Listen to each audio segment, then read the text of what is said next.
დედამ გაგიჩინა ტყუის როლისადმი ინტერესი. დედამ დააძალა მამას, თორე ინტერესი არ მქონია თავიდან თოჯინებით თამაშობდი, იარაღი არ მიღია ხელში.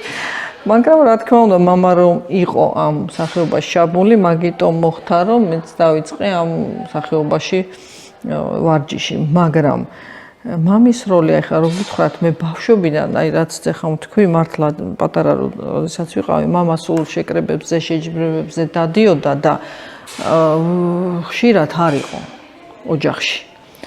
და დედა მიყვება, ეს მე არ მახსოვს, რომ ერთხელაც რო ჩამოვიდა მამა თვეობით რო წასული იყო, მე შემეშინდა და დავიმალე, თუმე ვერ ვიცანი ვინ იყო.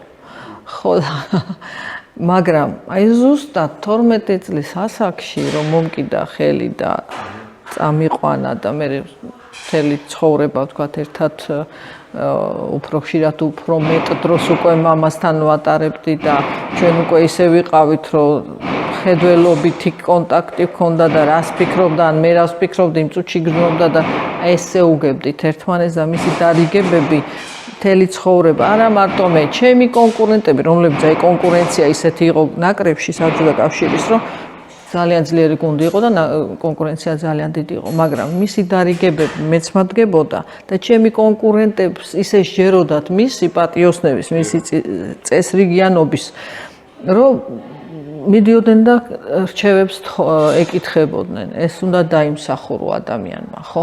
აი ესეთი ადამიანი იყო მამა.